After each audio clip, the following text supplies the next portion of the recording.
How's it going, everybody? It's Red Rome here. So today we're looking at the Subtlety Rogue. We're going to go over rotation, stats, and abilities that you're going to be using while playing this spec. So let's dive right into this and see what the spec is made of. Now, as you're playing Subtlety Rogue, you're going to be using a wide variety of spells. You're going to be building combo points and spinning them left from right. So let's look at a few abilities that build your combo points.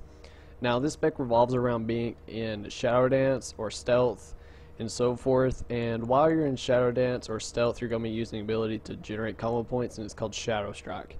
Shadow Strike is an attack that requires stealth, generate one combo point, and teleport you behind your target. Now, with the talent Premeditation, you're going to be generating one extra combo point from this, but we'll get into that later. With this ability, when you're teleport behind your target, so you're always stuck behind your target regardless, as long as you can activate this ability. Now let's look at the second one. Backstab is a melee attack ability that generates one combo point and deals more damage when you're behind the target. So you want to make sure you're behind your target at all times to get that 30% damage increase. And this is what we're going to be using when we're out of stealth or out of Shadow Dance, and it's going to be our main combo point generator when that happens.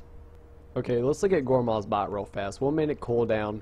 Lashes out the target, inflicting shadow damage and reducing movement speed by 60% of the target for 8 seconds. Grants 30 energy over 6 seconds and awards 3 combo points. It's on a super short cooldown for what it does. When you have energy starvation gaps or you feel starved, it grants that 30 energy for quick ability, and it grants 3 combo points, so it's really good for finishing moves as well. Okay, let's look at our combo point consumers here. We have Nightblade, Eviscerate, and Kidney Shot.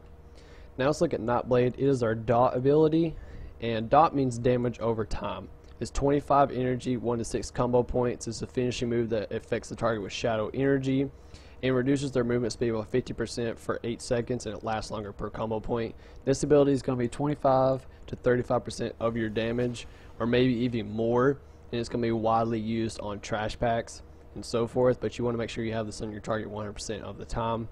What we're going to be dumping most of our combo points into under extra combo points is Eviscerate, costs 35 energy, 1 to 6 combo points, and Kidney Shot, 25 energy, 1 to 6 combo points. Finishing move that stuns the target, lasts longer per combo point, and with 6 combo points you can get up to 7 seconds. Now let's look at 2 passive abilities that really affect the spec and really make it what it is.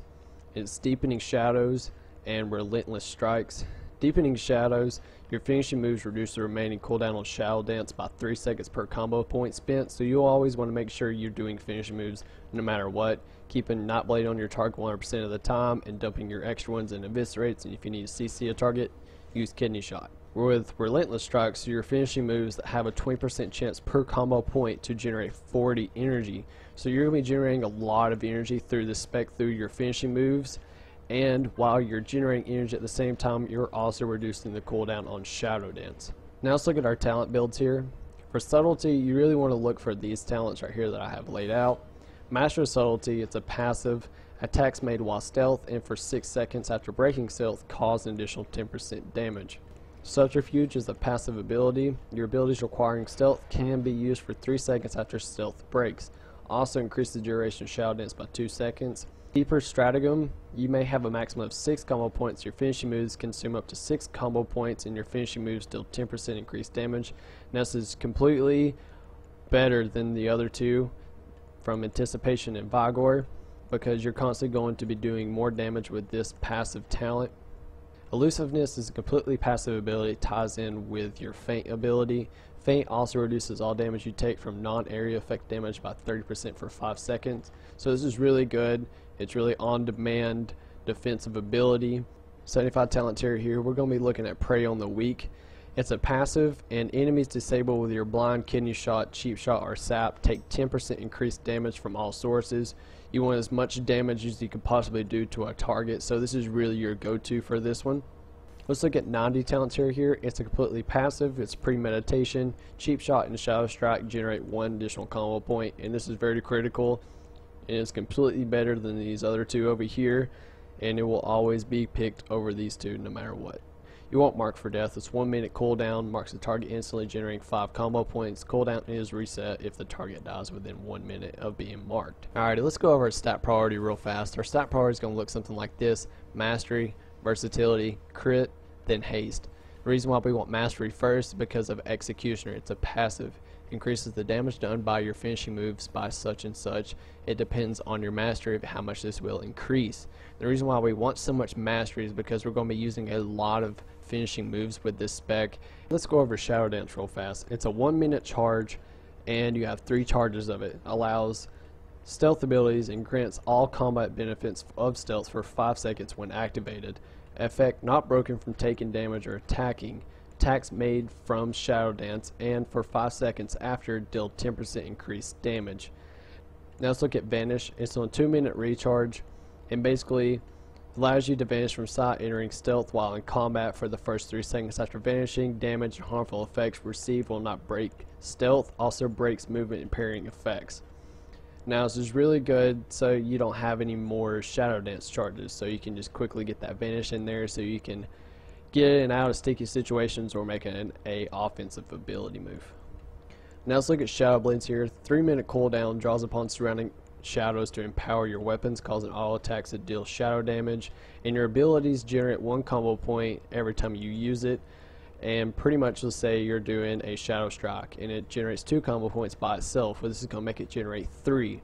So you're going to be doing a lot of finishing moves, you're going to be pumping a lot of damage out, and you're going to be resetting a lot of Shadow Dances. So this is really good to use on your pool and later on, so you can get those Shadow Dances up so you can do more damage and stay on top of the damage meters and make your damage really consistent. Now let's look at some of our defensive abilities. Evasion's on 2 minute cooldown, increases your dodge chance by 100% for 10 seconds. This is great in situations where you're getting meleeed down from a boss, mobs, players, etc. And it gives you that really good gap of living or dying. Now let's look at one key ability that we are widely known for, and that is Cloak of Shadows. 1.5 minute cooldown, provides a moment of magic immunity, instantly removing all harmful spell effects, and the cloak lingers, causing you to resist harmful spells for 5 seconds. So if there's fire on the ground and you don't know a way out of it or so forth, Cloak of Shadows, run through it, make sure you're in a safe spot and so forth, and you won't take damage while this ability is activated. And let's look at Feint real fast. Costs 20 energy every time you use it, performs an evasive maneuver, reducing damage taken from area effect damage by 50%, and all their damage taken by 30% for 5 seconds. And this is the reason why I said you really want to take Elusiveness, because this is a really on-demand defensive ability. Alright, let's go over one last thing. It's one of our new abilities. It's our on-demand heal. It's Crimson Vial, 30-second recharge. It costs 30 energy to use. You drink a concoction that heals you for 30% of your maximum health over 6 seconds. So you can really just, if you're in a bad situation and you really don't need to be taking any more damage, Cloak of Shadows, Feint if you want to, and Crimson Vial so you can get your health back up immediately.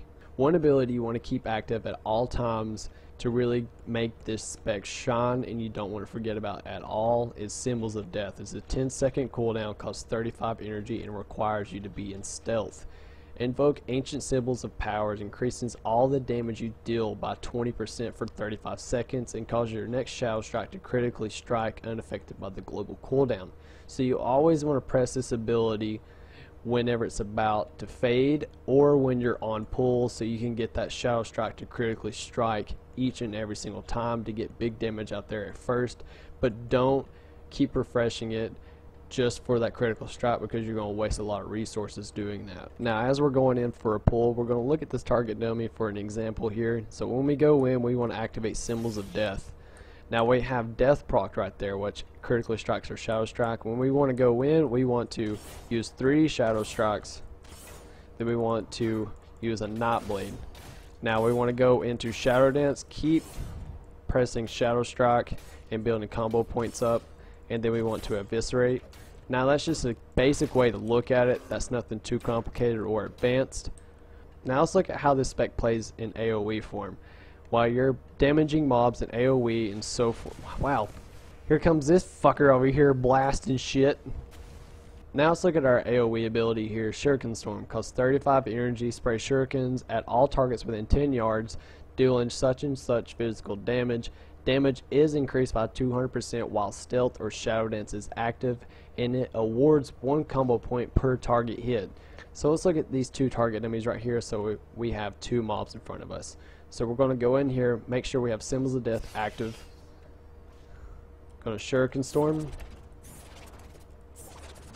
let's say like, oh man, I need more time on Shadow Dance and get that 200% increased damage, just activate Shadow Dance. And you want to get that 10% increased damage from being in Shadow Dance from these, and these are doing 200% increased damage, and so forth. And you want to dump all the targets you possibly can with your Knot Blade, because these are going to be ticking really hard. But if you have all your targets afflicted by Knot Blade, you want to start spending your combo points towards Eviscerates to pump out even more damage. Alright guys, that's all I got for right now. This was a very basic and nothing too advanced guide for those who want to get their foot in the door to play Subtlety or any additional information you might want to know. Remember, with Sub you want to make sure you are in Shadow Dance or in Stealth if you want to get the most damage out of this spec, because the majority of our setups and spells revolve around it. Let me know in the comments below if I missed anything. Like, comment, subscribe, and see you guys in the next video.